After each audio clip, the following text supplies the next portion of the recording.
నమ్ముకున్న fixed deposit రియల్గా సేఫా?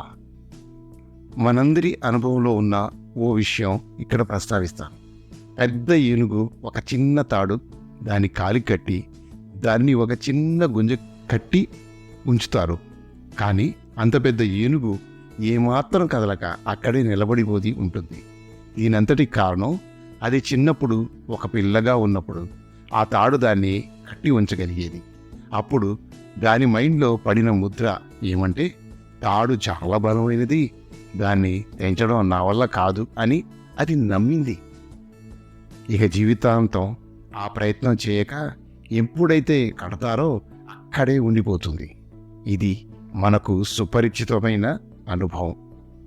అదేవిధంగా మన సంఘంలో అనేక మంది ఫిక్స్డ్ డిపాజిట్ మీద బ్యాంక్ ఇచ్చే రిటర్న్ కనీసం ఇన్ఫ్లేషన్ బీట్ చేయదని తెలిసినా దాని వెలుపల ఉన్న ఆపర్చునిటీస్ గురించి కళ్ళు మూసుకుంటారు. తాము మోసం చేసుకుంటూ ఆర్థిక ఇబ్బందులు పాలవుతుంటారు. అనేక మంది అనుభవంలో 13-14% వరకు ఇంట్రెస్ట్ రేట్స్ చూసిన వాళ్ళున్నారు. కానీ అది 5-6%కి కుచించుకుపోయిన ఆల్టర్నేటివ్ గురించి అస్సలు ఆలోచనే రాదు. అవుట్ ఆఫ్ ద బాక్స్ ఆలోచించాలన్న విషయాన్ని, జరిగే నష్టాన్ని కంపారిజన్ ద్వారా తెలిపే ప్రయత్నం చేస్తాను. మీరు మా ఛానల్కు ఇప్పటి వరకు సబ్స్క్రైబ్ చేయకపోతే వెంటనే చేసి లైక్ చేయండి. నమస్తే, I'm Shaikh Fakruddin, a certified financial planner, retired assistant general manager of State Bank of India. Welcome to self mastery channel, health and wealth. Excel షీట్కి వెళదామా? ఫిక్స్డ్ డిపాజిట్ ఎంతవరకు మనకు ప్రయోజనకరంగా ఉంటుంది అనేది చెప్తాను. దాంట్లో మనం రకరకాల స్లాబ్స్ ఉంటాయి. 30%, 20%, 10% ఆర్ 0. ఏమీ లేని వారికి ఏమీ ఉండదు, వారికి డైరెక్ట్గా అదే వస్తుంది. వారికి 1,00,000 రూపాయలు ఇన్వెస్ట్ చేస్తే అది ఎలా ఉంటుంది, 1 ఇయర్కి ఎంత వస్తుంది అనేది చెప్తున్నాను. 1,00,000 రూపీస్ డిపాజిట్ చేశారు, దాని మీద @7.5% రేట్ ఆఫ్ ఇంట్రెస్ట్కి డిపాజిట్ చేశారు. దాని మీద తనకు వచ్చేది 7,713 రూపీస్. ఇది క్వార్టర్లీ ఇంట్రెస్ట్ కాంపౌండ్ చేసిన తర్వాత వచ్చే అమౌంట్ తీసుకున్నాను. అంటే టోటల్గా తనకు 7,713 రూపాయలు వస్తుంది ఇయర్లీ. దానిలో 30% చొప్పున 2,314 రూపీస్ ఎవ్రీ ఇయర్ టీడీఎస్ కింద పోతుంది. 30% స్లాబ్లో మీరు అంటే ఈ అమౌంట్ తీసేస్తే మనకు నెట్ మిగిలేది 1,05,399 రూపాయలు మిగులుతుంది.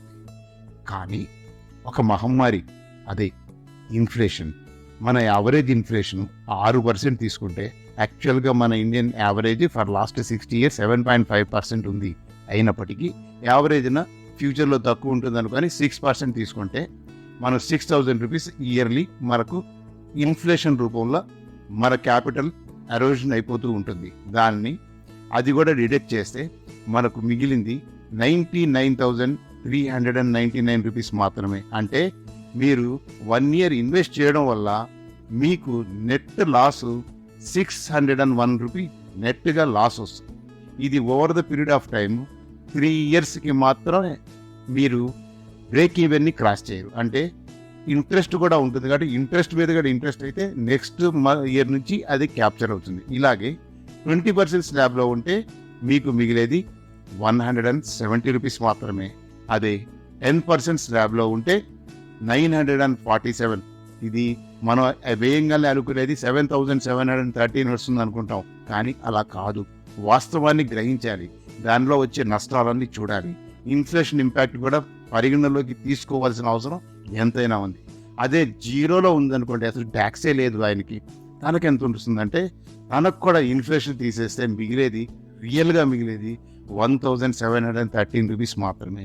ఈ రకంగా మనం ఫిక్స్డ్ డిపాజిట్ ఏదైతే మనకు సేఫ్ ఎవెన్యూ అనుకొని మనం దానిలో ఇన్వెస్ట్ చేస్తున్నామో రియల్గా వచ్చేసరికి మనకు మిగులుతున్నది ఇదే. ఈ వాస్తవాన్ని గ్రహిస్తే మీరు ఎక్కడ వేయాలి, ఎలా ఇన్వెస్ట్ చేయాలి, ఎలా ఇన్ఫ్లేషన్ ఇంపాక్ట్ నుంచి బయటపడాలి అనే దాని గురించి ఆలోచించి ప్రాపర్గా ప్లాన్ చేసుకొని మీరు ఇన్వెస్ట్మెంట్ చేసే ముందే ఒక డెసిషన్ తీసుకొని ఇన్ఫ్లేషన్ సంపాదించే అవెన్యూస్ని రిసార్ట్ చేస్తారని, వాటి మీద ఇన్వెస్ట్ చేస్తారని చెప్పేసి ఈ వీడియో తయారు చేయడం జరుగుతుంది. దినదినం హరించుకుపోతున్న మీ పర్చేసింగ్ పవర్ గురించి విస్మరించకండి. మీరు ఏదైతే సేఫ్ అనుకుంటున్నారో అది నిజానికి రిస్క్లో పడేస్తుంది. మీరు ఆ ఊబి నుంచి బయటపడలేకపోతే అనతి కాలంలోనే యావరేజ్ నుండి పూర్ నుండి పూరెస్ట్కు తప్పక మారతారన్న విషయాన్ని గమనించగలరు. అందుకే ఇన్ఫ్లేషన్ బీట్ చేసే అవెన్యూస్ గురించి మీ ఫైనాన్షియల్ కన్సల్టెంట్ని సంప్రదించి మీ రోజుకు కిందకు దొర్లుతున్న ఆర్థిక స్థితిని ఒక అడ్డుకట్ట వేసుకోండి.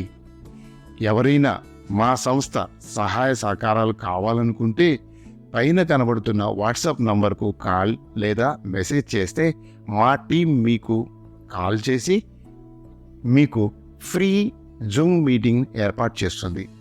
ఈ వీడియోలోని కంటెంట్ అందరికీ అవసరం కనుక మీ గ్రూపులన్నింటిలో షేర్ చేయండి. ముఖ్యంగా మీ లవ్డ్ వన్స్కు ఫార్వర్డ్ చేయడం మరొకండి. తప్పక మా ఛానల్ని సబ్స్క్రైబ్ చేసుకోండి. Thank you for your time. జై హింద్, జై భారత్.